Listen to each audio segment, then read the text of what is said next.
Welcome back everyone to my channel Taj ಎಜುಕೇಜ್ online classes. ಈ ವಿಡಿಯೋದಲ್ಲಿ ನಾವು top 50 MCQs for research methodology for your paper 1 UGC NET just ಒಂದು brief ನೋಡೋಣ.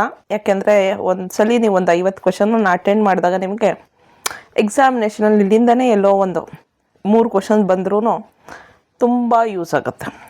Okay, research is what is research? ನೋಡಿ, research option A ಹೇಳ್ತಾ ಇದೆ search again ಅಂತ. Option B systematic and study of knowledge ಅಂತ ಇದೆ. Option C random investigation, D is ನನ್. So research is ನನ್ ಅನ್ನೋದು ತಪ್ಪು ಅನ್ನೋದು ನಮಗೆ ಗೊತ್ತಿದೆ. ರ್ಯಾಂಡಮ್ ಇನ್ವೆಸ್ಟಿಗೇಷನ್ ಅನ್ನೋದು ಅಲ್ಲ. Research is not a random investigation. ನಾವು ಬೇಕಾಬಿಟ್ಟಿ ಮಾಡೋಕ್ಕಾಗಲ್ಲ. And research is searching again is right. Searching something again and again is a research that is right.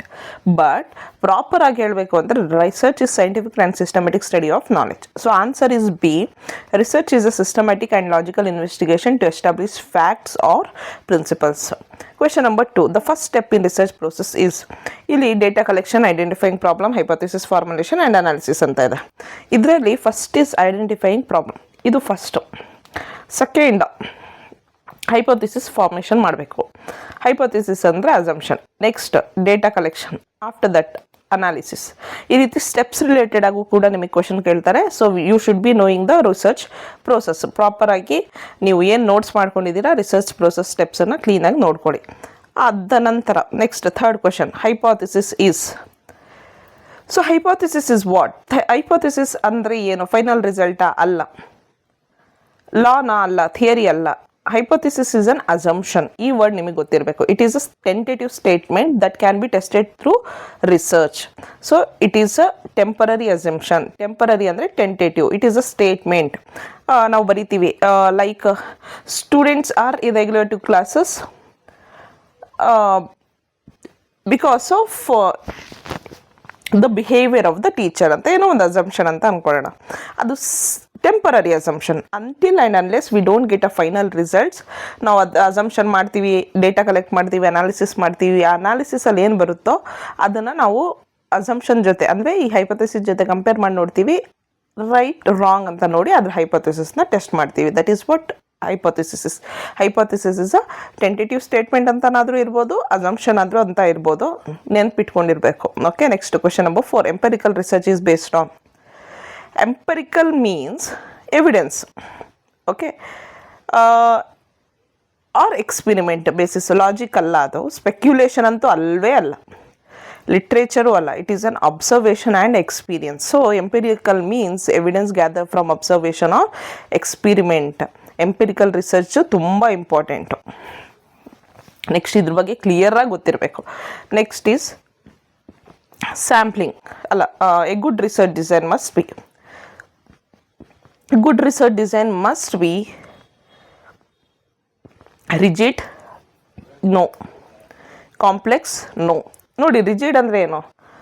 Flexibility ಇಲ್ದಲೇ ಇರೋದು, ತುಂಬ ಕಠಿಣವಾದಂಥದ್ದು, ನಮಗೆ ಬೇಕಾದಾಗ ಚೇಂಜ್ ಮಾಡ್ಕೊಳಕ್ಕಾಗಲ್ಲ ಅನ್ನುವಂಥದ್ದು. ಕಾಂಪ್ಲೆಕ್ಸ್ ಅಂದರೆ difficult. Random, no. So flexible and appropriate. It should be systematic but flexible enough for valid results. Research design ಅನ್ನುವಂಥದ್ದು systematic ಆಗಿರಬೇಕು but flexible ಆಗಿರಬೇಕು, rigid ಆಗಿರಬಾರ್ದು. Enough for valid results. Next question number 6. Sampling is preferred when population is small, population is large, researcher has unlimited time, none.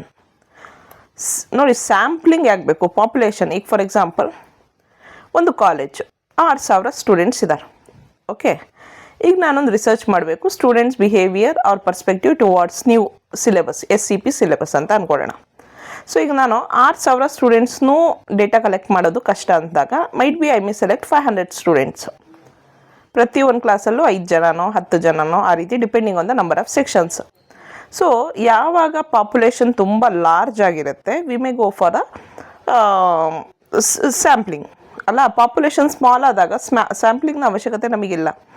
ಆಮೇಲೆ researcher ಹತ್ರ ಸಮಯ ಕಡಿಮೆ ಇದ್ದಾಗ, unlimited time ಇದ್ದಾಗ ಅಲ್ಲ, ಲಿಮಿಟೆಡ್ ಟೈಮ್ ಇದ್ದಾಗ, if in case time is limited then he can go for that. So ಅಂದರೆ ಇದು ಅಲ್ಲ, ಇದು ಅಲ್ಲ, ಇದಲ್ಲ. We have to take this. B. Sampling saves time and cost when studying large populations. Next, question number 7. Question number 7. Population refers to, ನಾನು ಆಗಲೇ ಹೇಳಿದೆ population ಅಂದರೆ ಈಗ ಒಂದು ಕಾಲೇಜಲ್ಲಿ 6,000 ಸ್ಟೂಡೆಂಟ್ ಇದ್ದರೆ ಪಾಪ್ಯುಲೇಷನ್, ಅದರಲ್ಲಿ ನಾವು ಸೆಲೆಕ್ಟ್ ಮಾಡ್ಕೊಳ್ತೀವಿ ಸೇಮ್ ಕ್ಯಾರೆಕ್ಟರಿಸ್ಟಿಕ್ಸ್ ಇರುವಂಥವ್ರನ್ನ. ಓಕೆ, ಅದನ್ನು ಸ್ಯಾಂಪ್ಲಿಂಗ್ ಅಂತ ಹೇಳುವಂಥದ್ದು. ಪಾಪ್ಯುಲೇಷನ್ ಅಂದರೆ ಸ್ಯಾಂಪಲ್ ಅಲ್ಲ.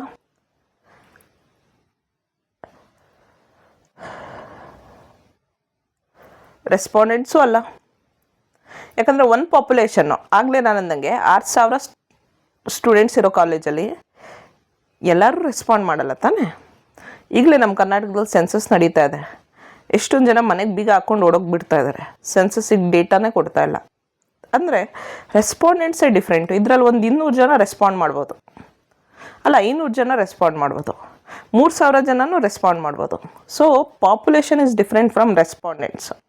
ಅಬ್ಸರ್ವರ್ಸಾ ಅಲ್ಲ, whole set of individuals of interest. It is the entire group of research want to study. So population whole, ಇದು 6,000 ಸ್ಟೂಡೆಂಟ್ಸ್ ಅಂತ ಏನಂತ ಇದ್ದೀವಿ, ಅದೇ ಹೋಲ್ ಸೆಟ್ ಆಫ್ ಇಂಡಿವಿಜುವಲ್ಸ್ ಆಫ್ ಇಂಟ್ರೆಸ್ಟ್, ಯಾರು ಸ್ಟೂಡೆಂಟ್ಸು, ಇದು ಪಾಪ್ಯುಲೇಷನ್. ಅದರಲ್ಲಿ ನಾವು ಯಾರನ್ನು ಸೆಲೆಕ್ಟ್ ಮಾಡ್ಕೊಳ್ತೀವೋ ಅದು sample. Okay, next random sampling. ಇದು ಎಲ್ಲಿಂದ ಬಂದಿದೆ? ಟೈಪ್ಸ್ ಆಫ್ ಸ್ಯಾಂಪ್ಲಿಂಗಿಂದ ಬಂದಿದೆ ನೋಡಿ ಕ್ವಶನ್. ಸೊ ಟೈಪ್ಸ್ ಆಫ್ ಸ್ಯಾಂಪ್ಲಿಂಗಲ್ಲಿ probability sampling and non probability sampling ಇದೆ ಅಲ್ವಾ. ಸೊ ಪ್ರೊಬ್ಯಾಬಿಲಿಟಿ ಸ್ಯಾಂಪ್ಲಿಂಗ್ ಮತ್ತು ನಾನ್ ಪ್ರೊಬ್ಯಾಬಿಲಿಟಿ ಸ್ಯಾಂಪ್ಲಿಂಗ್ ಟೆಕ್ನಿಕ್ಸ್ ಇದೆ ಅಲ್ವಾ, ಆ ಟೆಕ್ನಿಕ್ಸ್ ನಿಮಗೆ ಕ್ಲಿಯರಾಗಿ ಬರಬೇಕು. ಸೊ ಇಲ್ಲಿ ಏನು ಕ್ವಶನು, ರ್ಯಾಂಡಮ್ ಸ್ಯಾಂಪ್ಲಿಂಗ್ ಅಂದರೆ ಏನು? ಎಲ್ಲ ಎಲಿಮೆಂಟು ಅಂದರೆ ಈಗ ನಾವು ಯಾವ್ದನ್ನ 6,000 ಜನ ಸ್ಟೂಡೆಂಟ್ ಇದ್ದಾರೆ, ಅದರಲ್ಲಿ ಹೋಗ್ಬಿಟ್ಟು ಯಾರು ಟಾಪರ್ ಇದ್ದಾರೋ ಅವ್ರನ್ನ ಮಾತ್ರ ಸೆಲೆಕ್ಟ್ ಮಾಡ್ಕೊಂಡು ಬರೋದಲ್ಲ. ಓಕೆ, ಯಾರು ಬೇಕಾದರೂ ಕ್ಲಾಸ್ ರೂಮಲ್ಲಿ, ಈಗ ನಾನು ಹೋಗ್ತೀನಿ ಸುಮ್ಮನೆ ರ್ಯಾಂಡಮ್ ಆಗಿ ಒಂದು ಮೈಂಡ್ ಸೆಟ್ ಇಟ್ಕೊಂಡು ಇವತ್ತು ಕ್ಲಾಸ್ ರೂಮಲ್ಲಿ ಯಾರ್ಯಾರು ಕೂತಿದ್ದಾರೋ ಅವ್ರ ಹತ್ರ ಎಲ್ಲ ಡೇಟಾ ಕಲೆಕ್ಟ್ ಮಾಡ್ಕೊಂಡು ಬರ್ತೀನಿ ಅಂತ. ಸೊ ದಟ್ ಈಸ್ ರ್ಯಾಂಡಮ್ ಆಗಿ ನಾನು 6,000 ಸ್ಟೂಡೆಂಟಲ್ಲಿ ಎಷ್ಟು ಜನ, ಒಂದು ಕ್ಲಾಸ್ ರೂಮಲ್ಲಿ 50 ಜನ ಕೂತಿರ್ಬೋದು, ಇನ್ನೊಂದು ಕ್ಲಾಸ್ ರೂಮಲ್ಲಿ 20 ಜನ ಕೂತಿರ್ಬೋದು, ಮಧ್ಯಾಹ್ನ ಆಗೋಗಿದ್ರೆ ಲಂಚಿಗೆ ಹೋಗ್ಬಿಟ್ಟಿರ್ತಾರೆ, ಇಬ್ಬರೇ ಕೂತಿರ್ಬೋದು. ಸೊ ನನಗೆ ಅವರೇ ಬೇಕು ಇವರೇ ಬೇಕಂತ ಏನಿಲ್ಲ, ರ್ಯಾಂಡಮ್ ಆಗಿ ಯಾರು ಸ್ಟೂಡೆಂಟ್ ಸಿಗ್ತಾರೋ 6,000 ಸ್ಟೂಡೆಂಟಲ್ಲಿ ಅವ್ರನ್ನ ಸೆಲೆಕ್ಟ್ ಮಾಡಿಕೊಂಡು ನಾನು ಡೇಟಾ ಕಲೆಕ್ಟ್ ಮಾಡ್ಕೊಡ್ತೀನಿ. That is what random sampling is. Equal chance to each unit. Biased ಇಲ್ಲ ಅಲ್ಲಿ, ಕನ್ವೀನಿಯನ್ಸ್ ಇಲ್ಲ, ಪರ್ಪಸ್ಫುಲ್ ಇಲ್ಲ. Random sampling ensures every element has a equal probability. So what does it mean? You have to study the different types of sampling properly. Okay. Next, question number 9.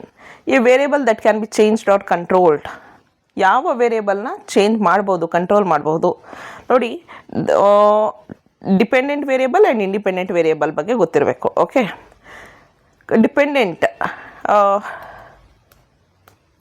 DV, independent IV. So dependent variable, ಈಗ for example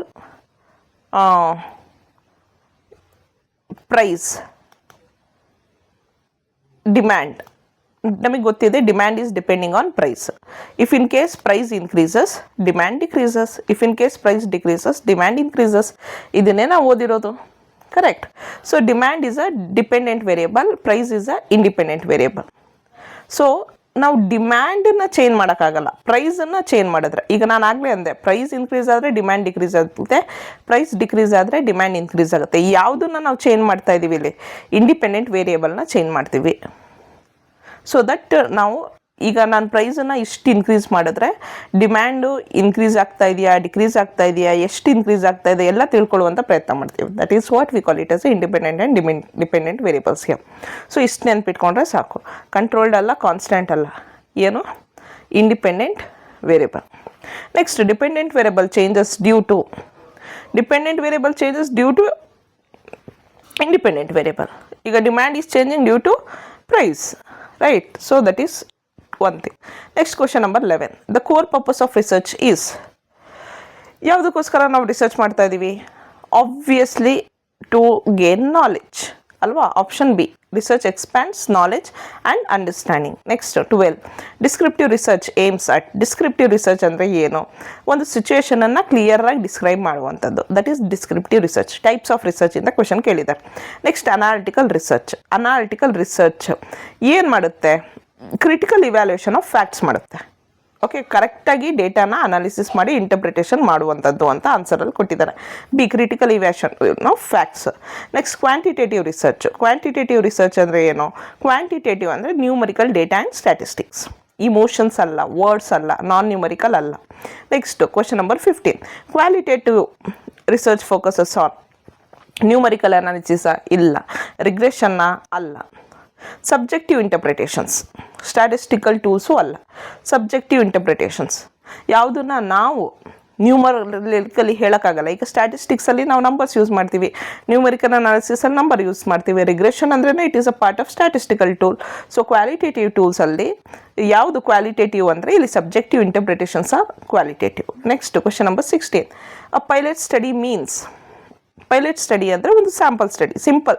simple ಆಗಿ for example first Colgate launch ಮಾಡೋಕ್ಕಿಂತ ಮುಂಚೆ ಸ್ವಲ್ಪ ಸ್ಯಾಂಪಲ್ಸ್ಗಳನ್ನು ಕೊಟ್ಟು ಹೇಗೆ customers reaction ಯಾವ ರೀತಿ ಇದೆ ಅಂತ ಮಾಡುವಂಥದ್ದು, that can be a pilot study. Okay, so pilot study ಅಂದರೆ ಪ್ರಿಲಿಮಿನರಿ ಸ್ಮಾಲ್ ಸ್ಕೇಲ್ ಸ್ಟಡಿ. ಈಗ ನಾವು ದೊಡ್ಡ PhD ಥೀಸಿಸ್ ಮಾಡ್ತೀವಿ, ಒಂದು 500 ಜನ ಡೇಟಾ ಕಲೆಕ್ಟ್ ಮಾಡೋಣ ಅಂತ ಐಡಿಯಾ ಇಟ್ಕೊಂಡಿರ್ತೀವಿ. ಈಗ 500 ಜನ ಕಲೆಕ್ಟ್ ಮಾಡೋಕ್ಕಿಂತ ಮುಂಚೆ ಮೊದಲು ಒಂದು 20 ಜನ ಹತ್ರ ಡೇಟಾ ಕಲೆಕ್ಟ್ ಮಾಡಿ, 20-50 ಜನ ಹತ್ರ ಡೇಟಾ ಕಲೆಕ್ಟ್ ಮಾಡಿ ನಮ್ಮ ರಿಸರ್ಚ್ ಟೂಲ್ಸ್ ನಾವು ಮಾಡ್ತಾ ಇರೋದೆಲ್ಲ ಸರಿ ಇದೆಯಾ, ನಾವು ಕ್ವಶನ್ನ ಸರಿಯಾಗಿ ಸೆಟ್ ಮಾಡ್ಕೊಂಡಿದ್ದೀವ, ಅನಾಲಿಸಿಸ್ ಮಾಡೋಕ್ಕಾಗುತ್ತಾ ಡೇಟಾ ಕಲೆಕ್ಟ್ ಮಾಡಿದ್ಮೇಲೆ, ಯಾವ ಟೂಲನ್ನ ಯೂಸ್ ಮಾಡ್ಬೋದು, ಇದೆಲ್ಲ ಮಾಡೋದಕ್ಕೋಸ್ಕರ ಮೊದಲೇ ತಿಳ್ಕೊಳ್ಳೋದಕ್ಕೋಸ್ಕರ ಪ್ರಿಲಿಮಿನರಿ ಸ್ಮಾಲ್ ಸ್ಕೇಲ್ ಸ್ಟಡಿ. ಅಂದರೆ ನಾವು ಹೋಗ್ತಾ ಇರುವಂಥ ದಾರಿ ಸರಿ ಇದೆಯಾ ಅಂತ ತಿಳ್ಕೊಳ್ಳೋದಕ್ಕೋಸ್ಕರ ಪ್ರಿಲಿಮಿನರಿ ಸ್ಮಾಲ್ ಸ್ಕೇಲ್ ಸ್ಟಡಿನ ಮಾಡಬೇಕಾಗುತ್ತೆ. ಅದನ್ನು ಪೈಲಟ್ ಸ್ಟಡಿ ಅಂತ ಹೇಳ್ತೀವಿ. Question number 17. ಹೈಪೋಥಿಸಿಸ್ ಬಗ್ಗೆ ಕೇಳಿದ್ದಾರೆ. ನಲ್ ಹೈಪೋಥಿಸಿಸ್ ಅಂದರೆ ಏನು? ನಲ್ ಹೈಪೋಥಿಸಿಸ್ ಅಂದರೆ ಯೂಶಲಿ ನಲ್ ಅಂದರೆ ನೆಗೆಟಿವ್, ನೋ ಅನ್ನೋ ವರ್ಡ್ ಬರಬೇಕು. ನೋ ಡಿಫ್ರೆನ್ಸ್ ಎಕ್ಸಿಸ್ಟ್ ಅಂತ ಹೇಳಿದ್ರೆ option B, that is null hypothesis. Alternate hypothesis ಅಂದರೆ ಯೂಶಲಿ ನೋ ಅನ್ನೋ ವರ್ಡ್ ಅಲ್ಲಿ ಬರಲ್ಲ. ಸೊ ಅಲ್ಲಿ so next question number 18. Which is not a type of research? Basic research ಅಂದರೆ fundamental research. Okay, applied research. hypothetical is not a research. 18th one. 18th ke D1. 19th question. The main purpose of applied research is ಯಾಕೆ ಅಂದರೆ solving practical problems. Applied ರಿಸರ್ಚನ್ನು solving practical problems, real world ಸೊಲ್ಯೂಷನ್ಸನ್ನು ಹುಡುಕಬೇಕು. ಅದನ್ನು main purpose of applied research ಅಂತ ಹೇಳ್ತೀವಿ. ಇದು ಗೊತ್ತಿರಬೇಕು ನಮಗೆ. ಅಪ್ಲೈಡ್ ರಿಸರ್ಚ್ಗೂ ಆ್ಯಕ್ಷನ್ ರಿಸರ್ಚ್ಗೂ ಡಿಫ್ರೆನ್ಸ್ ಗೊತ್ತಿರಬೇಕು. Next question number 20. An example of longitudinal study. Longitudinal study ಅಂದರೆ ಏನು ನೋಡಿ. ಲಾಂಗಿಟ್ಯೂಡನಲ್ ಸ್ಟಡಿ ಅಂದರೆ ಫಾರ್ ಎಕ್ಸಾಂಪಲ್ ಈಗ ನಾನಾಗಲೇ 6,000 ಸ್ಟೂಡೆಂಟಲ್ಲಿ ಒಂದು 100 ಜನ ಸ್ಟೂಡೆಂಟನ್ನು ಸೆಲೆಕ್ಟ್ ಮಾಡಿಕೊಂಡು ಅವ್ರ ಹತ್ರ ಈಗ ಈ ಮಂತು ನಾನು ಡೇಟಾ ಕಲೆಕ್ಟ್ ಮಾಡಿದೆ ಅಂತ ಅಂದ್ಕೊಳ್ಳೋಣ. ಅದಾದ ನಂತರ ಒಂದು 3 ತಿಂಗಳು ಬಿಟ್ಟು ಮತ್ತೆ ಅದೇ 100 ಜನ ಸ್ಟೂಡೆಂಟ್ನ ಸೆಲೆಕ್ಟ್ ಮಾಡಿಕೊಂಡು ಮತ್ತೆ ಅವ್ರ ಹತ್ರನೇ ಡೇಟಾ ಕಲೆಕ್ಟ್ ಮಾಡಿದ್ರೆ that is what we call it as a longitudinal study. So cross sectional ಅಲ್ಲ ಇದು. B answer. Repeated observation over a time. Same ಸ್ಯಾಂಪಲ್ಸ್ಗಳು ಸೇಮ್ ಇರ್ತಾರೆ, ಆದರೆ ಟೈಮ್ ಮಾತ್ರ ಚೇಂಜ್ ಆಗುತ್ತೆ. ಮತ್ತೆ ಅವ್ರ ಹತ್ರನೇ ಡೇಟಾ ಕಲೆಕ್ಟ್ ಮಾಡ್ತಾ ಇದ್ರೆ ಅದು ರಿಪೀಟೆಡ್ ಅಬ್ಸರ್ವೇಷನ್ ಓವರ್ ಟೈಮ್ ಅಂತ. ನೆಕ್ಸ್ಟು ರಿಸರ್ಚ್ ಡಿಸೈನ್ ಬಗ್ಗೆ. ಇಷ್ಟೊತ್ತು ರಿಸರ್ಚ್ ಟೈಪ್ಸ್ ಆಯಿತು, ಈಗ ರಿಸರ್ಚ್ ಡಿಸೈನ್ ಬಗ್ಗೆ. ರಿಸರ್ಚ್ ಡಿಸೈನ್ ಅಂದರೆ ಏನು? Research structure or blueprint. Answer A. Data chart ಅಲ್ಲ, ರಿಸರ್ಚ್ ಟಾಪಿಕ್ ಅಲ್ಲ, ನನ್ನಲ್ಲ. Next 22. Which of the following is a secondary data? Questionnaire results, census report, interview data, survey data. So secondary data ಅಂದರೆ ಏನು? Questionnaire. ಈಗ ನಾನೇ questionnaire prepare ಮಾಡಿ first time ಸ್ಟೂಡೆಂಟಿಂದ data collect ಮಾಡ್ತಾ ಇದ್ದೀನಿ ಅಂದರೆ that is primary data. Interview ಮಾಡಿದ್ರೆ ಸ್ಟೂಡೆಂಟನ್ನು ಕೂರಿಸ್ಕೊಂಡು ಅವ್ರದ್ದು ಒಬ್ಬೊಬ್ರದೇ, that is primary data. Survey ಮಾಡಿದ್ರೆ ಅದು ಕೂಡ ಪ್ರೈಮರಿ ಡೇಟಾ. ಸೆನ್ಸಸ್ ರಿಪೋರ್ಟ್ ಇದೆ ನೋಡಿ, ಈಗ ಆಲ್ರೆಡಿ ಯಾರೋ ಸೆನ್ಸಸ್ ಮಾಡಿದ್ದಾರೆ ಗೌರ್ಮೆಂಟು, ಅದನ್ನು ಪಬ್ಲಿಷ್ ಮಾಡಿದ್ದಾರೆ. ಆ ರಿಪೋರ್ಟನ್ನು ನಾನು ಯೂಸ್ ಮಾಡಿಕೊಂಡು ಅದನ್ನು ಅನಾಲಿಸಿಸ್ ಮಾಡಿದ್ರೆ that is census report. Next that is secondary data. Reliability of a test. Reliability, validity concepts ಬಗ್ಗೆ ಓದಬೇಕು ನೀವು. ಸೊ ರಿಲಯಬಿಲಿಟಿ ಅಂದರೆ ಏನು? ರಿಲಯಬಿಲಿಟಿ ಅಂದರೆ accuracy of results, consistency of results. Reliability ಅಂದರೆ ಕನ್ಸಿಸ್ಟೆನ್ಸಿ, ವ್ಯಾಲಿಡಿಟಿ ಅಂದರೆ ಅಕ್ಯುರಸಿ. ಓಕೆ, ಸೊ ಪದ ನೆನ್ಪಿಟ್ಕೊಳ್ಳಿ. ರಿಲಯಬಿಲಿಟಿ ಅಂದರೆ ಕನ್ಸಿಸ್ಟೆನ್ಸಿ ಆಫ್ ರಿಸಲ್ಟ್ಸ್, ವ್ಯಾಲಿಡಿಟಿ ಅಂದರೆ ಅಕ್ಯುರೇಸಿ ಅಂತ ಬರಬೇಕು, ಇನ್ ಮೆಜರ್ಮೆಂಟ್. ಓಕೆ, ಸೊ ಇಲ್ಲಿ it measures, validity measures what it claims to measures. ಈಗ ನಾವು ಒಂದು ಕ್ವೆಶನರ್ ಇಟ್ಕೊಂಡು ನಾವು ಏನಕ್ಕೆ ಆಬ್ಜೆಕ್ಟಿವ್ ಇಟ್ಕೊಂಡು ಕ್ವೆಶನರಲ್ಲಿ ಕ್ವೆಶನ್ಸ್ ಫ್ರೇಮ್ ಮಾಡಿರ್ತೀವೋ ಅದೇ ಆಬ್ಜೆಕ್ಟಿವಿಂದ ನಾವು ಕ್ವೆಶನ್ಸನ್ನ ರೆಸ್ಪಾಂಡೆನ್ಸ್ ಆನ್ಸರ್ ಕೊಟ್ಟಿದ್ದನ್ನು ಅದನ್ನು ಯೂಸ್ ಮಾಡ್ಕೊಳ್ತಾ ಇದ್ದೀವಿ ಅಂದರೆ ಅದು ವ್ಯಾಲಿಡಿಟಿ ಆಗುತ್ತೆ. ರಿಲಯಬಿಲಿಟಿ ಅಂದರೆ ಸಿಮಿಲರ್ ರಿಸಲ್ಟ್ಸ್ ಬರ್ತಾ ಇರಬೇಕು, ಕನ್ಸಿಸ್ಟೆನ್ಸಿ ಆಫ್ ರಿಸಲ್ಟ್ಸ್ ಇರಬೇಕು. ಏನೋ ಚೇಂಜಸ್ ಆಗ್ತಾ ಇದೆ ಅಂದರೆ ನಾವೆಲ್ಲೋ ತಪ್ಪು ಮಾಡಿದ್ದೀವಿ ಅಂತ. ಸೊ ರಿಲಯಬಿಲಿಟಿ ಅಂದರೆ ಕನ್ಸಿಸ್ಟೆನ್ಸಿ, ವ್ಯಾಲಿಡಿಟಿ ಅಂದರೆ ಅಕ್ಯುರೇಸಿ. ಪ್ಲೇಗರಿಸಮ್ ಅಂದರೆ ಏನು?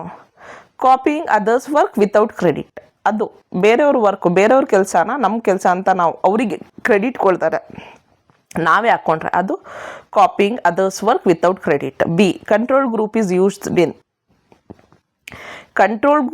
Used in experimental research. ನೋಡಿ, ಎಕ್ಸ್ಪೆರಿಮೆಂಟಲ್ ರಿಸರ್ಚ್ ತುಂಬ ತುಂಬ ತುಂಬ ಇಂಪಾರ್ಟೆಂಟು. ಸೊ ಕಂಟ್ರೋಲ್ ಗ್ರೂಪ್ ಬಗ್ಗೆ, ಎಕ್ಸ್ಪೆರಿಮೆಂಟಲ್ ರಿಸರ್ಚ್ ಬಗ್ಗೆ ನಿಮಗೆ ಗೊತ್ತಿರಲಿ. Next, a research guide is also known as supervisor. ಇಲ್ಲಿದೆ ನೋಡಿ, supervisor or mentor, co author ಅಲ್ಲ. Next, in data analysis coding refers to assigning numerical or symbolical values to responses. Data ಅನಾಲಿಸಿಸಲ್ಲಿ for example, ಈಗ ನಾನೊಂದು ಕ್ವೆಶನರ್ ಕೊಟ್ಟೆ. ಕ್ವೆಶನರಲ್ಲಿ ಸ್ಟೂಡೆಂಟ್ಸಿಗೆ are you satisfied with the new SCP syllabus ಅಂತ ಕೇಳಿದೆ. ಓಕೆ, ಅವಾಗ ಅವರು satisfied, how are you satisfied with SCP syllabus ಅಂತ ಕೇಳಿದೆ. ಸ್ಯಾಟಿಸ್ಫೈಡ್, ಡಿಸ್ಸ್ಯಾಟಿಸ್ಫೈಡ್, ನ್ಯೂಟ್ರಲ್ ಏನದು 5 ಆಪ್ಷನ್ಸ್ ಕೊಡ್ಬೋದಲ್ವ ನಾವು, ಏನೇನು unsatisfied, very unsatisfied, neutral, satisfied, very satisfied, ಈ ರೀತಿ 5 ಆಪ್ಷನ್ಸ್ ಕೊಡ್ಬೋದಲ್ಲ. ಈಗ ಈ 5 ಆಪ್ಷನ್ಸ್ನ ನಾನು SPSS ಅಲ್ಲಿ ಅಪ್ಲೋಡ್ ಮಾಡಬೇಕು ಅಂದರೆ ಈ 5 ಆಪ್ಷನ್ಸ್ನ ಅಪ್ಲೋಡ್ ಮಾಡೋಕ್ಕಾಗಲ್ಲ. ಈಗ ಆಪ್ಷನ್ 1ಗೆ ಕೋಡ್ ಕೊಡಬೇಕಾಗುತ್ತೆ, ಒಂದು ಕೋಡು. ಆಪ್ಷನ್ ಬಿಗೆ ಒಂದು ಕೋಡು, ಆಪ್ಷನ್ ಸಿಗೆ ಒಂದು ಕೋಡು, ಆಪ್ಷನ್ ಡಿಗೆ ಒಂದು ಕೋಡು. ಈಗ ನಮ್ಮಲ್ಲೇ NET ಎಕ್ಸಾಮ್ ಬರೆಯುವಾಗ ನೀವು ಅಬ್ಸರ್ವ್ ಮಾಡಿರ್ತೀರಲ್ಲ, ಆಪ್ಷನ್ಸಿಗೆ ಒಂದೊಂದು ಕೋಡ್ ಕೊಟ್ಟಿರ್ತಾರೆ ನೋಡಿ, ನಂಬರ್ಸ್. ಅದೇ kind coding in data analysis. Next, question number 29. The main objective of review of literature is. ಏನಕ್ಕೆ ನಾವು ರಿವ್ಯೂ ಆಫ್ ಲಿಟ್ರೇಚರ್ ಮಾಡಬೇಕು? To avoid duplication and identify research gap. Majorly ಏನಕ್ಕೆ ಅಂದರೆ to identify research gap. Next 30, research ethics primarily concern. Actually ನಾನು ಹೇಳ್ಬಿಡ್ತೀನಿ literature review ಯಾಕೆ ಮಾಡಬೇಕು ಅಂದರೆ, ಲಿಟ್ರೇಚರ್ ರಿವ್ಯೂ ಅಂದರೆ ಏನು, ಬೇರೆಯವರು ಈಗ ನಾನೇನು ಟಾಪಿಕ್ ತೊಗೊಂಡಿದ್ದೀನಿ ಅದ್ರ ಬಗ್ಗೆ ಬೇರೆಯವರು ಆಲ್ರೆಡಿ ಏನಾದರೂ ರಿಸರ್ಚ್ ಮಾಡಿದ್ದಾರೆ ಅಂತ ಚೆಕ್ ಮಾಡುವಂಥದ್ದು. ಮಾಡಿದರೆ ಅವರು ಏನು ಆಬ್ಜೆಕ್ಟಿವ್ಸ್ ಇಟ್ಕೊಂಡು ಮಾಡಿದ್ದಾರೆ. ಒಂದು 50 ಜನದ್ದು ರಿಸರ್ಚ್ ನಾವು ಓದ್ಬಿಟ್ರೆ ನನಗೆ ಅರ್ಥ ಆಗುತ್ತೆ ಅವ್ರು ಏನೇನು ಪರ್ಸ್ಪೆಕ್ಟಿವಿಂದ ಏನೇನು ಆಬ್ಜೆಕ್ಟಿವ್ ಇಟ್ಕೊಂಡು ಮಾಡಿದ್ದಾರೆ ಅಂತ. ಅದನ್ನು ಅವ್ರು ಮಾಡಿರೋದನ್ನೇ ನಾನೇ ರಿಪೀಟ್ ಮಾಡಬಾರ್ದು ಅನ್ನೋದು ಒಂದಾದರೆ, ಇನ್ನೊಂದು ಅವ್ರು ಮಾಡಿರೋದು ಬಿಟ್ಟು ನಾನು ಇನ್ನೇನು ಮಾಡಬಹುದು ಅಂತ ತಿಳ್ಕೊಳ್ಳೋದಕ್ಕೆ research gap. Next question number 30, research ethics primary concerns. So research ethic primary concern ಏನು ಅಂದರೆ ಪ್ರಾಫಿಟ್ ಆಫ್ ರಿಸರ್ಚರ್ ಅಲ್ಲ, moral conduct in research. B, answer is B. Question number 31, research problem should be specific and researchable. Okay, that is a clear feasible problem. Explanation ಇದು. Answer is B. ಕೆಳಗೆ ಕೊಟ್ಟಿರೋದು explanation. In question 32 question number. ಇನ್ನು thesis abstract contains. Abstract ಅಂದರೆ ಏನು? Summary. ಈಗ ನಾವೇನು hole research ಮಾಡ್ತೀವಿ ಅದು ಸಮ್ಮರಿನ ಕೆಲವೊಂದು ಪದಗಳಲ್ಲಿ ಬರೆಯುವಂಥದ್ದು, ಅದನ್ನು ನಾವು ಅಬ್ಸ್ಟ್ರಾಕ್ಟ್ ಅಂತ ಹೇಳ್ತೀವಿ, summary of whole research. Question number 33, bibliography list ಅಂದರೆ ರೆಫರೆನ್ಸಸ್. ಅದು ಬಿಬ್ಲಿಯೋಗ್ರಫಿ ಅಂದರೆ references. Question number 34, questionnaires are used in. Questionnaires ಎಲ್ಲಿ ಯೂಸ್ ಮಾಡ್ತೀವಿ ನಾವು? ಯೂಶ್ವಲಿ ಸರ್ವೆ ರಿಸರ್ಚಲ್ಲಿ ಮಾಡ್ತೀವಿ, ಹಿಸ್ಟಾರಿಕಲ್ ರಿಸರ್ಚಲ್ಲ, ಎಕ್ಸ್ಪೆರಿಮೆಂಟಲ್ ರಿಸರ್ಚಲ್ಲ, ಕೇಸ್ ಸ್ಟಡಿ ರಿಸರ್ಚಲ್ಲೂ ಅಲ್ಲ. ಸರ್ವೆ ರಿಸರ್ಚಲ್ಲಿ ಕ್ವೆಶನರ್ಸ್ನ ಯೂಸ್ ಮಾಡ್ತೀವಿ. Next question number 35, primary data are collected for the first time ಅಷ್ಟೇ. Next question number 36, case study method is mainly. Case study method is a qualitative research. Next question number 37, correlation ಅಂತ ಪದ ಬಂದರೆ ನಾನು ನಿಮಗೆ ಹೇಳಿದ್ದೆ ಅನಿಸುತ್ತೆ, commerce paper ಎಲ್ಲೋ analysis ಮಾಡುವಾಗ ಕೋರಿಲೇಷನ್ ಮತ್ತು chi-square ಟೆಸ್ಟು ಎರಡೂ ಕೂಡ ಕೇಳಿದ್ರು. ಈ ಎರಡೂ ಅಷ್ಟೇ, to see the association between variables ಅಂತ ಹೇಳ್ತೀವಿ. ಓಕೆ, chi-square ಟೆಸ್ಟು ಮತ್ತು ಕೋರಿಲೇಷನ್ ಇದೆ ನೋಡಿ. ಅಸೋಸಿಯೇಷನ್, ಎರಡು ವೇರಿಯೇಬಲ್ನ ಮಧ್ಯೆ ಇರುವಂಥ ಸಂಬಂಧನ ತಿಳ್ಕೊಳ್ಳುವಂಥ ಪ್ರಯತ್ನ ಮಾಡುವುದರಲ್ಲಿ chi-square ಟೆಸ್ಟು ಓಕೆ ಮತ್ತು ಕೋರಿಲೇಷನನ್ನು ಯೂಸ್ ಮಾಡ್ತಾರೆ. ಆಮೇಲೆ ಇನ್ನೊಂದು ಏನಿದೆ ಅಂದರೆ ಅನೋವಾ ಟೆಸ್ಟ್ ಇದೆ ಅಲ್ವಾ.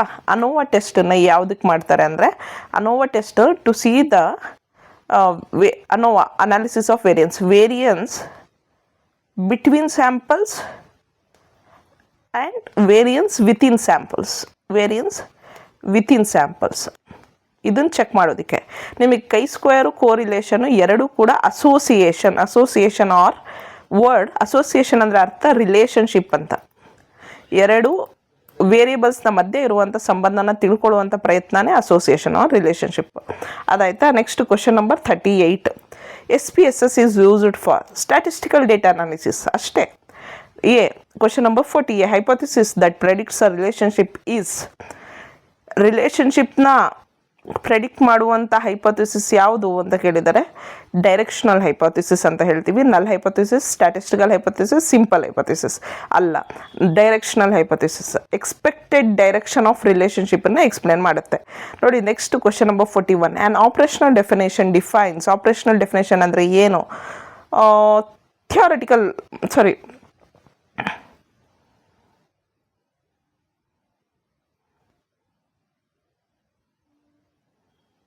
ಲಿಟ್ರೇಚರ್ ಅಲ್ಲ, ಹೈಪೋಥಿಸಿಸ್ ಅಲ್ಲ, ಆ್ಯಕ್ಚುಲಿ ಥಿಯರಿಟಿಕಲ್ ಮೀನಿಂಗ್ ಅಂತ ಇರಬೇಕಾಗಿತ್ತು. ಹೌ ಕಾನ್ಸೆಪ್ಟ್ ಈಸ್ ಮೆಷರ್ಡ್ ಅಂತ ಕೊಟ್ಟಿದ್ದಾರೆ.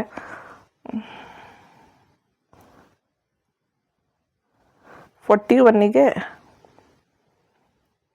ಓಕೆ, ಅದನ್ನು ಆಮೇಲೆ ನೋಡೋಣ. Question number 41. Question number 42. Action research is conducted to solve immediate problems. Applied action research real world problems ಅಂತ ಬರುತ್ತೆ. ಅದರಲ್ಲಿ ಇಮಿಡಿಯೇಟ್ ಪ್ರಾಬ್ಲಮ್ನ ಸಾಲ್ವ್ ಮಾಡಬೇಕು ಅಂದರೆ ಅದು ಆ್ಯಕ್ಷನ್ ರಿಸರ್ಚ್. ಸೊ ಆಗಲೇ ನಾನು ಹೇಳಿದ್ದೆ, ಟೈಪ್ಸ್ ಆಫ್ ರಿಸರ್ಚಲ್ಲಿ applied research, action research, experimental research ಬಗ್ಗೆ ನಿಮಗೆ ಕ್ಲಿಯರಾಗಿ ಗೊತ್ತಿರಬೇಕು. Okay, next question number 43. A scale with equal intervals but no true zero is interval ಸ್ಕೇಲಲ್ಲಿ ಝೀರೋ ಇಲ್ಲ, ಒಂದು ಈಕ್ವಲ್ ಇಂಟರ್ವಲ್ಸ್ ಇರುತ್ತೆ, ಕರೆಕ್ಟಾ? That is interval scale. Which scale has true 0 point? Ratio ಸ್ಕೇಲಲ್ಲಿ ಟ್ರೂ 0 ಪಾಯಿಂಟ್ ಇರುತ್ತೆ. ಇನ್ಫಾರ್ಮ್ಡ್ ಕನ್ಸೆಂಟ್ ಮೀನ್ಸ್ ಅಂದರೆ participant agree voluntarily with full understanding. ಅವರಿಗೆ ಗೊತ್ತಿದೆ ನಾವು ರಿಸರ್ಚ್ ಮಾಡ್ತಾ ಇದ್ದೀವಿ, ಅವರಿಂದ ಡೇಟಾ ಕಲೆಕ್ಟ್ ಮಾಡ್ತಾ ಇದ್ದೀವಿ ಅಂತ. That is what we call it informed consent. Question number 46. Hypothesis testing uses hypothesis testing uses statistical inference. ಹೌದು, ಈಗ ನಾವು ಸ್ಟ್ಯಾಟಿಸ್ಟಿಕಲ್ ಅನಾಲಿಸಿಸ್ ಮಾಡಾದಮೇಲೆ using chi-square test, Z test, F test, T test ಇದೆಲ್ಲ use ಮಾಡಾದಮೇಲೆ ಕೋರಿಲೇಷನ್ನು ಅಥವಾ ರಿಗ್ರೆಷನ್ ಏನು ಬೇಕೋ ಅದನ್ನು ಯೂಸ್ ಮಾಡಾದಮೇಲೆ ಅದರಿಂದ ಏನು ಡೇಟಾ ಬಂದಿದೆ ಆ ನಮ್ಮ ನ್ಯೂಮರಿಕಲ್ ತೊಗೊಂಡು ನಾವು ಹೈಪೋಥಿಸಿಸ್ನ ಟೆಸ್ಟ್ ಮಾಡಿ ನಾವು ಹೈಪೋಥಿಸಿಸ್ನ ಅಕ್ಸೆಪ್ಟ್ ಮಾಡಬೇಕಾ ರಿಜೆಕ್ಟ್ ಮಾಡಬೇಕಂತ ಮಾಡ್ತೀವಿ. That is what statistical inferences is. Type 1 error and type 2 errors ಬಗ್ಗೆನೂ ನೋಡಿ ಹೈಪೋಥಿಸಿಸಲ್ಲಿ ಕೇಳಿದ್ದಾರೆ. ಹೈಪೋಥಿಸಿಸಲ್ಲಿ type 1 error is a false positive, ಅಂದರೆ rejecting a true null hypothesis. ಒಂದು ನಲ್ ಹೈಪೋಥಿಸಿಸ್ ಟ್ರೂ ಇರುತ್ತೆ, ಆದರೆ ಅದನ್ನು ರಿಜೆಕ್ಟ್ ಮಾಡುವಂಥದ್ದು. ಟೈಪ್ 2 ಎರರಲ್ಲಿ accepting a false null hypothesis. ಇಷ್ಟೇ ನೆನ್ಪಿಟ್ಕೊಳ್ಳಿ. ಟೈಪ್ 1 ಅಂದರೆ ಟ್ರೂ ಎರಡು, ಇಲ್ಲಿ ನಲ್ ಹೈಪೋಥಿಸಿಸ್ಸೇ ಇದೆ, ಟ್ರೂ ನಲ್ ಹೈಪೋಥಿಸಿಸ್ ಇದೆ. ಓಕೆ, ಅದನ್ನು ರಿಜೆಕ್ಟ್ ಮಾಡ್ತಾ ಇದ್ದಾರೆ. ಟೈಪ್ 2ನಲ್ಲಿ ಅಕ್ಸೆಪ್ಟ್ ಮಾಡ್ತಾ ಇದ್ದಾರೆ, ಬಟ್ ಫಾಲ್ಸ್ ನಲ್ ಹೈಪೋಥಿಸಿಸ್ನ ಅಕ್ಸೆಪ್ಟ್ ಮಾಡ್ತಾ ಇದ್ದಾರೆ. ಸೊ ಅದು ಒಂದು. Question number 49. ಇನ್ ಎಕ್ಸ್ಪೆರಿಮೆಂಟಲ್ ರಿಸರ್ಚ್ ನೋಡಿ, ಮತ್ತೆ ಎಕ್ಸ್ಪೆರಿಮೆಂಟಲ್ ರಿಸರ್ಚ್ ಬಗ್ಗೆ ಹೇಳಿದ್ದಾರೆ. ಮ್ಯಾನಿಪ್ಯುಲೇಷನ್ ರೆಫರ್ಸ್ ಟು ಅಂತ controlling independent variable. Next question number 50. The final stage of research process is, ಮತ್ತೆ ರಿಸರ್ಚ್ ಪ್ರೋಸೆಸ್ ಬಗ್ಗೆ ಕೇಳಿದ್ದಾರೆ. The process of research is report writing and presentation. So ಇಷ್ಟ ಆಯ್ತಲ್ಲ. ನಿಮಗೆ ಇನ್ನೊಂದು ಇಲ್ಲಿ ಹೇಳ್ಕೊಡ್ತೀನಿ. Type 1 error and type 2 ಎರರು. ಈಗ type 1 and type 2 error in research ಅಲ್ವಾ, ಇಲ್ಲೇ ತೋರಿಸ್ತೀನಿ ನೋಡಿ ನಾನು.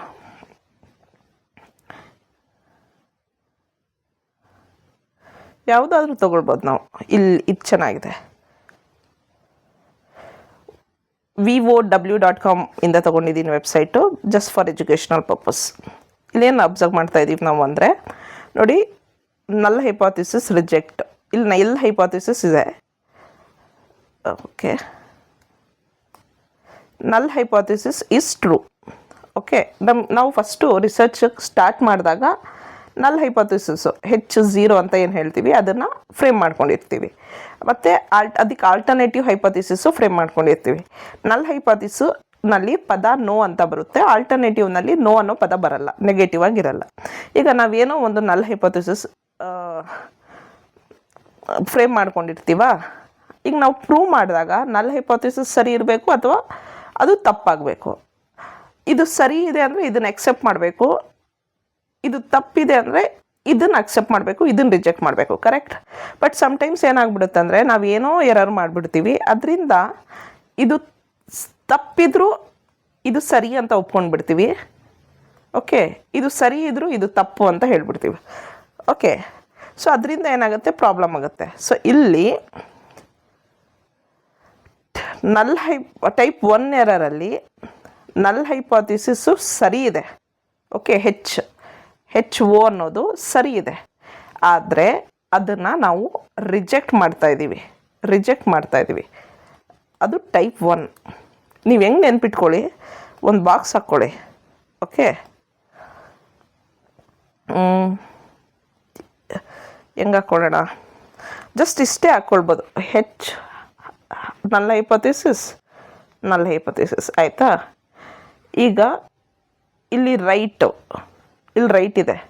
ಓಕೆ, ನಲ್ ಹೈಪಾಥಿಸಿಸ್ ಇಸ್ ರೈಟ್, ಬಟ್ ಇದನ್ನು ನಾವು ರಿಜೆಕ್ಟ್ ಮಾಡ್ತಾಯಿದ್ದೀವಿ. ಇದು ಟೈಪ್ 1. ಇಲ್ಲಿ ಇದು ತಪ್ಪಿದೆ, ಆದರೆ ಇದನ್ನು ಅಕ್ಸೆಪ್ಟ್ ಮಾಡ್ತಾಯಿದ್ದೀವಿ. ಇದು ಟೈಪ್ 2. ಇದನ್ನು ನೀವು ಎಕ್ಸಾಮ್ ಟೈಮಲ್ಲಿ ಮೊದಲು ರಾಂಗು ರೈಟು ಆಯಿತಾ. ಮೊದಲು ರೈಟು, ಬಟ್ ಇದನ್ನು ರಿಜೆಕ್ಟ್ ಮಾಡ್ತಾಯಿದ್ವಿ. This is right, but we are rejecting. This is correct, this is wrong, but we are accepting. That is type 2 error. ಈ ರೀತಿ ಬರೆದು ನೆನ್ಪಿಟ್ಕೊಂಡ್ಬಿಡಿ, ಎಕ್ಸಾಮ್ ಟೈಮಲ್ಲಿ ಯೂಸ್ ಆಗುತ್ತೆ. ಓಕೆ, ಆಮೇಲೆ ಆ ಕ್ವೆಶನ್ ನಂಬರ್ 41ಗೆ ವಾಪಸ್ ಹೋಗೋಣ. ಆ್ಯನ್ ಆಪ್ರೇಷನಲ್ ಡೆಫಿನೇಷನ್ ಡಿಫೈನ್ಸ್ ಅಂತ ಇದೆ ಅಲ್ವಾ. Let me ask this.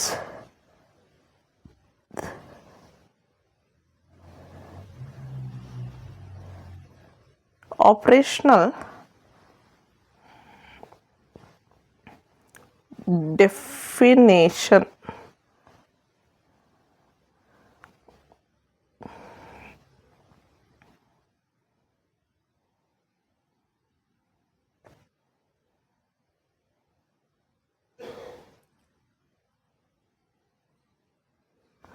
Operational definitions ಅಂದರೆ ಇಲ್ಲಿ explains how a concept, variable or term will be measured or manipulated in a study to ensure consistency and replicability. ಅಂದರೆ ಇದೊಂದು procedure. Operational definition ಅನ್ನೋದು ಇಲ್ಲಿ procedure ಅಂತ ಹೇಳ್ತಾ ಇದ್ದಾರೆ. So usually actually operational okay, ನನ್ನ ಕಾನ್ಸೆಪ್ಚುಯಲ್ ಡೆಫಿನೇಷನ್ಸ್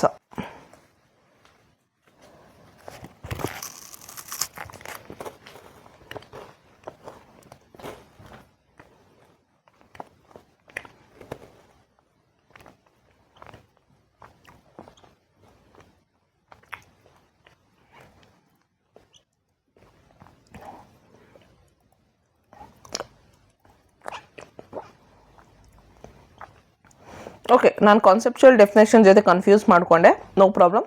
ಸೊ ಈಗ operational definition ಅಂದರೆ it's a procedure. It clearly states the steps and operations taken to measure or change something. So ನಾವು ಇಲ್ಲಿ ಕೊಟ್ಟಿರೋದೇ ಸರಿ. Operational definition, how a concept is measured. It specifies how variables are measured or observed or measured ಅಂತ. ಇದು theoretical meaning ಅಲ್ಲ, hypothesis ಅಲ್ಲ, literature ಅಲ್ಲ. So I hope that all these 50 questions you are able to answer and you understood what type of questions they will ask in the examination and you are preparing according to that. Thank you very much.